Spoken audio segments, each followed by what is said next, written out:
Hello everybody, I'm Jen and welcome to my Week 6 Artist Way recap. This week was the week of abundance and I feel like the title really rang true. I'm so excited to share all the things and pictures and videos from things that happened this week.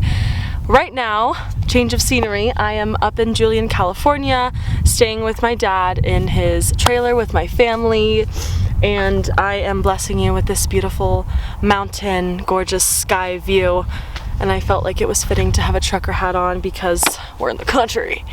We're in the California country. So, I will get into it by starting with what I got from the reading this week, and then I will talk about the tasks. So this week's reading was talking about how to recover a sense of abundance.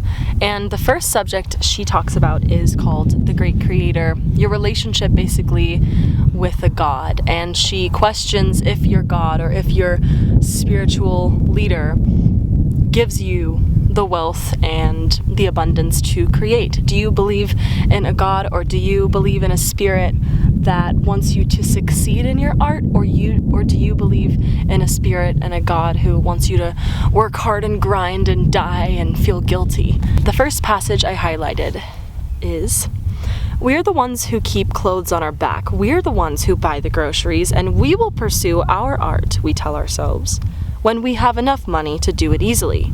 And when will that be? That reminds me, back in October or November, I don't really remember, when I was deciding to quit my job, ideally, it wasn't the best time because my financials weren't figured out. I didn't know how I would pay my month's rent in December, but I knew that if I kept telling myself, quit your job and do what you love when you're ready, that I would never be ready, because what is ready? It's all a mindset. It's all made up in our head. And so that passage reminds me of that time in my life when I said, when will I do it? I've got to do it now.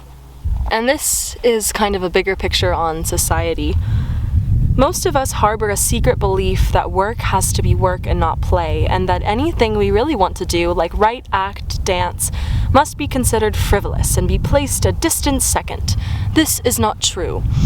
I think I like this one because my job now feels like play. It feels very creative. It feels fun. It's go with the flow. It's remote.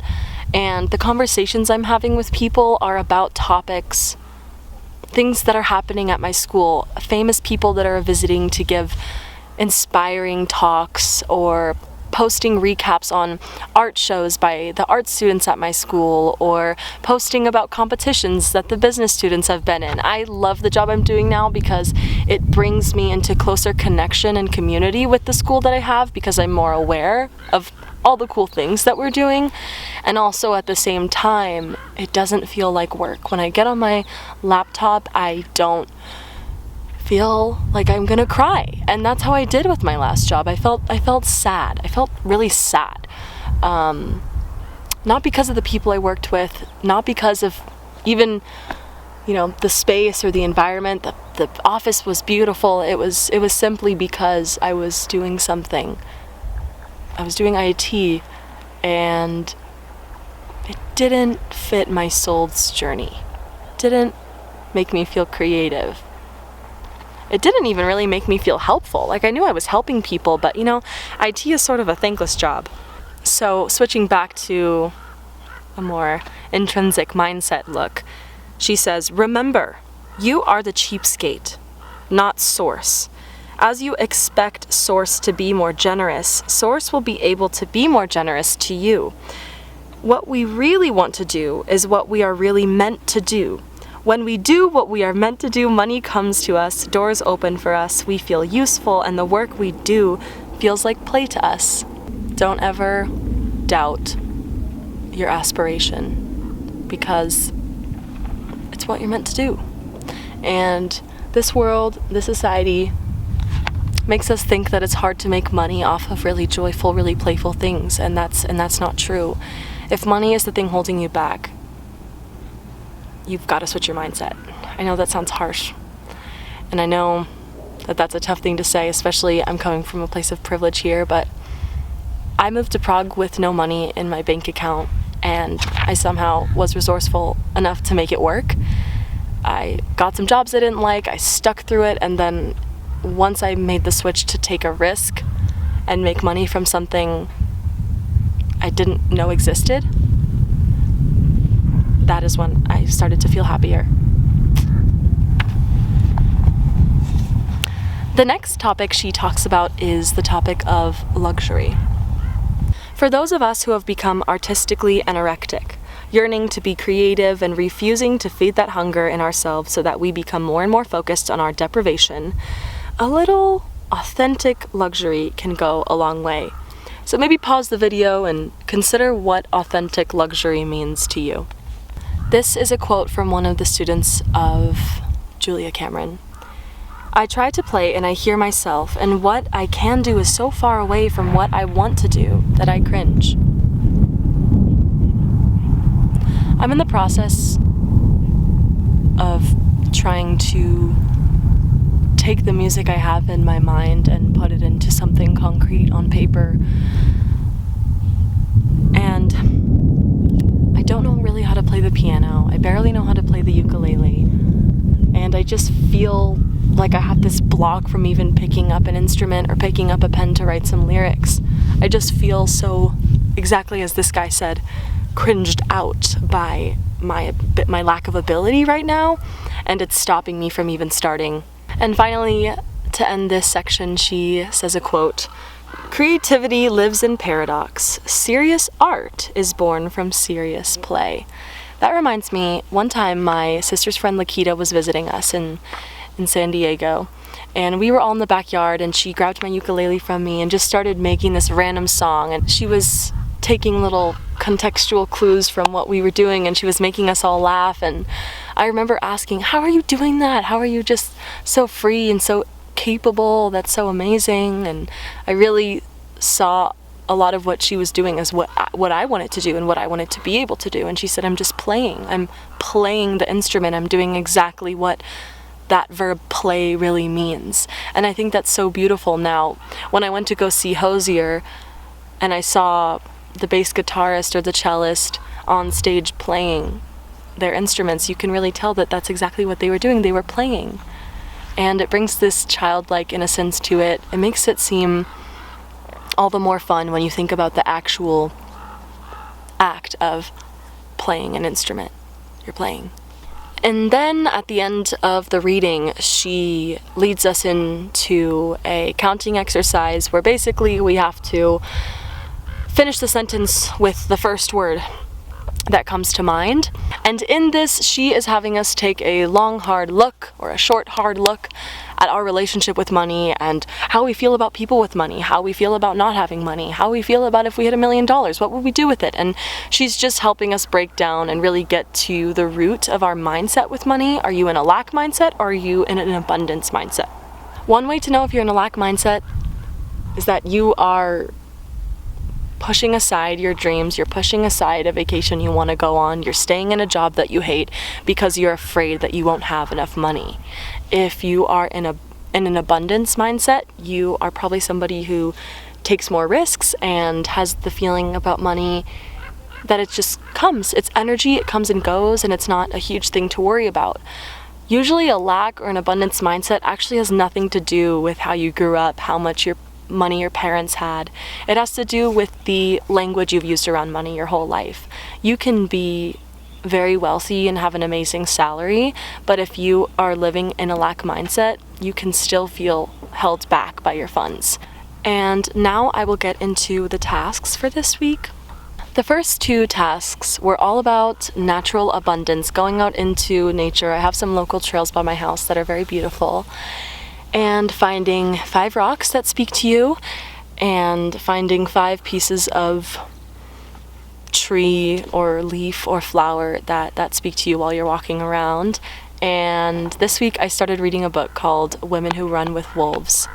I absolutely recommend this. It's about learning how to connect with your instinctual nature and your integral intuition. The reading this week and my book this week worked in tandem very nicely, because there's a story of La Loba, who is a woman who wanders the deserts and finds the skeleton pieces of a wolf, and until she's found every single piece, she keeps looking, and then she gathers them, she constructs them, and then she sings over them, and appears a wolf that runs off and then eventually molds into this woman who's looking back at her.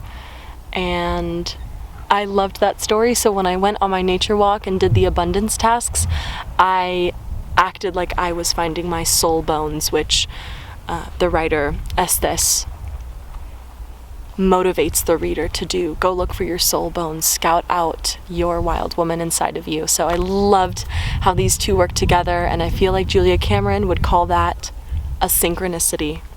The other two tasks I did, one was called Acceptance, Any New Flow in Your Life, Practice Saying Yes to Freebies.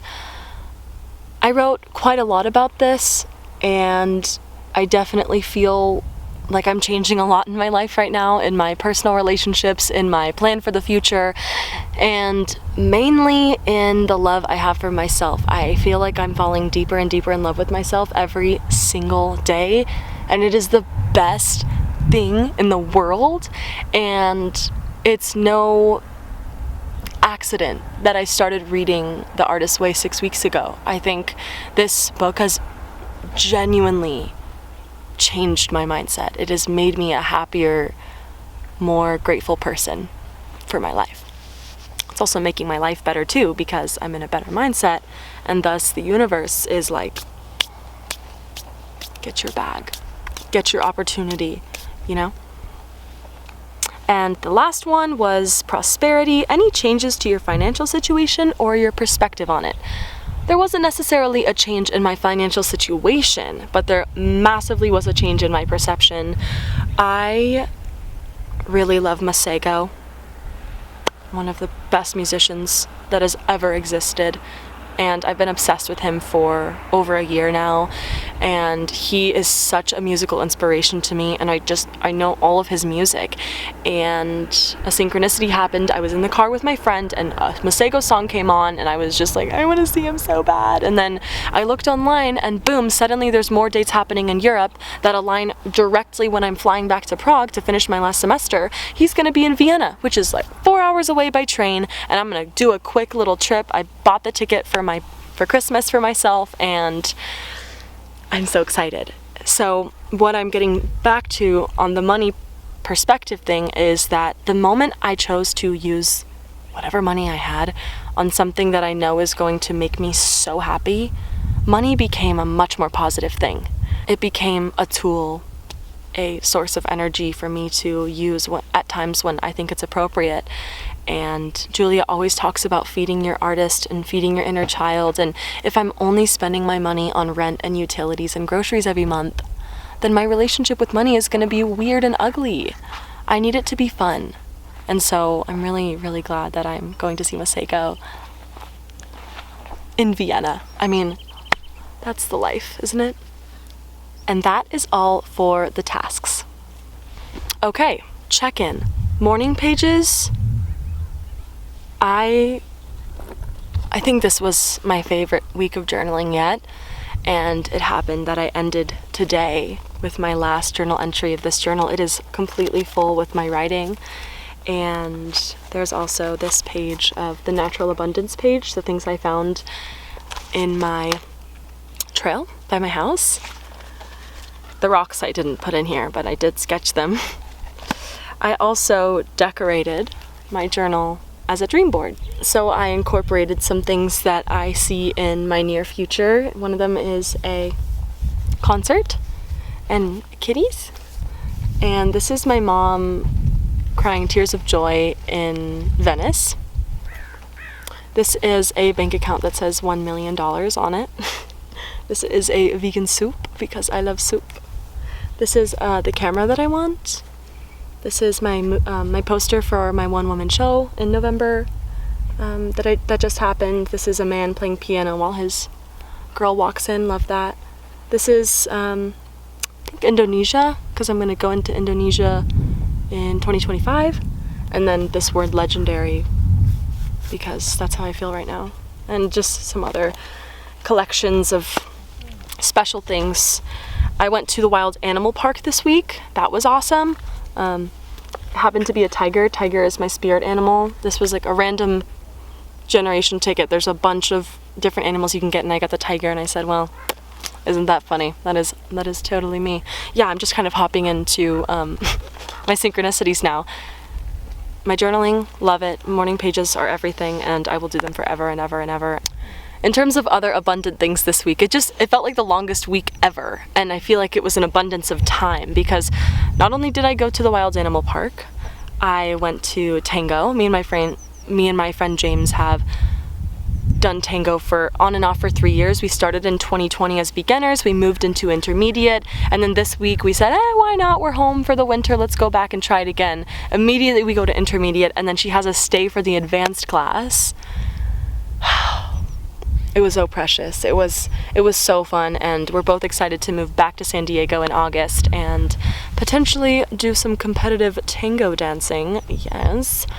I took me and my friend Alyssa to a hip-hop class, a drop-in class at Culture Shock Dance Studio in San Diego. I got that for her for Christmas, and so that wasn't quite an artist date because I wasn't alone for it, but there's something about learning choreography in front of a million people that makes you feel entirely alone. But it was so fun. It was so fun. And it wasn't a million people, it was just 25 people in the class, but oh my gosh. It was so fun. I recommend just trying things and going outside of your comfort zone, and yeah, just classic advice. Just try new things, man.